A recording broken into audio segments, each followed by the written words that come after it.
Cheers. And welcome back. Welcome back. And yes, obviously I do have my hood up and I am drinking a beer for a little bit of a reason.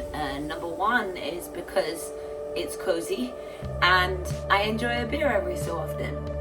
And it's also relevant to the topic that I want to share on today's video, and that's stereotypes. It's something that I've never really understood, actually. Even just growing up, we hear so many sentences about things, about people, about nations, about religions, about so many different topics.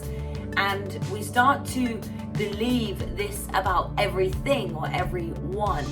And more often than not, it actually really limits us. It limits what we're able to do. It limits our potential. But even more than that, it limits the relationships and the connections that we can create with people. Because I really believe that everybody is unique and everybody has something unique and beautiful to offer.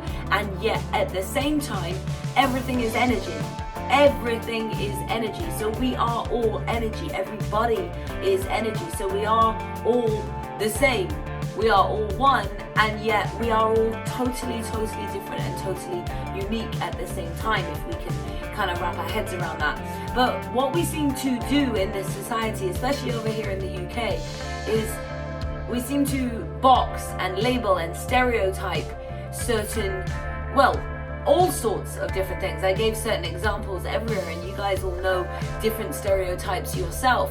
In fact, like a really generic one and one that kind of prompted this video and made me laugh the other day, hence this, was I was walking into a shop and there was a sign in the window that said, "No hoodies allowed." Or I can't remember the exact wording, no hoodies, no hoods up, or not allowed to wear your hood up, something like that. And I just thought, like, maybe somebody's experienced something where they've perhaps been robbed or something's happened within that shop by somebody that was wearing a hood. But why does that mean that we categorize everybody into that same box? And we hear a really big stereotype, and I'm saying it myself, I am a woman, is, oh, men do this, men are that, men are this, and I'm sure there are men that do it as well. Women are this, women are that. But why and how are we able to put, there's 7.5 billion people in this world. How is it possible to put everybody into one box? Oh, people who have tattoos are, what?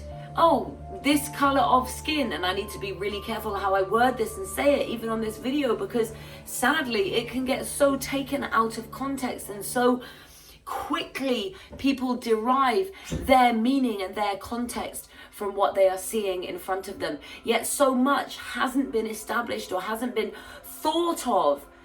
Nobody takes that time to really think about what they want to think about a certain topic or a certain situation, or how they want to feel in a certain presence, certain company, certain environment, because we're too busy responding, or reacting, should I say, reacting to what we've previously been told and what we deem to be the right or the wrong thing.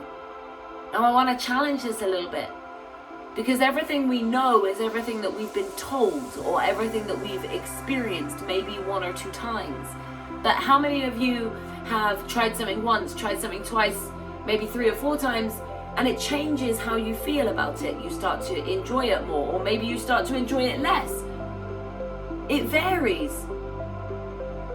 So how can we create a thought? How can we create a statement about something when we really have such limited knowledge? Especially when they're big, huge stereotypes like, I don't like Germans. German people aren't very nice. And this is a big cliche example. I love German people. Just to make sure that everybody understands this. But let's just say, and I've actually heard someone talk before, maybe that's why it sprung to mind. I've heard somebody say that they don't particularly like German men. Now, that's a very big statement, and German men, you're beautiful, don't worry, it's all good, it's all good. Everybody creates these statements and thoughts. Some people will like you, some people won't, it's okay. But what I want to share on this video that personally I don't think is okay is to make that decision based on a stereotype, based on a cliche saying or a one-time experience that you've been told or that you've had, and then that starts to dictate how you feel about things moving forwards. Be more open than that. Come from love in each situation. Take each person as themselves, not stereotyped by a previous male or a previous female or a German or a colored person or whatever it might be.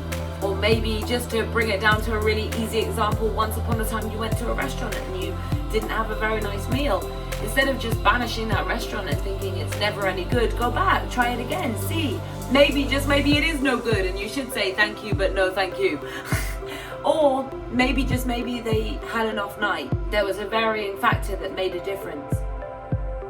And actually, when you go back, you have a really enjoyable, amazing meal and a really beautiful time. Stay open. Always be open. Don't brand people with the same brush, or whatever that saying is, paint people with the same brush.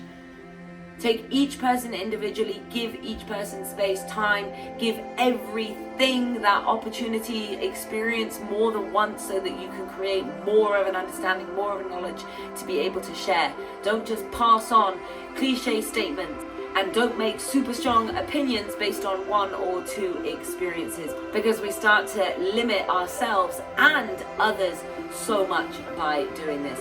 So that's it from today's video. Just wanted to share why it's important not to stereotype. I'm sure that you don't like to be stereotyped. You don't like to be put in a box and branded by what other people think of other people. So do the same for others. Live and lead with love in every single moment. That is it from me today. Hit that subscribe button and the bell next to it for your daily notifications of inspiration,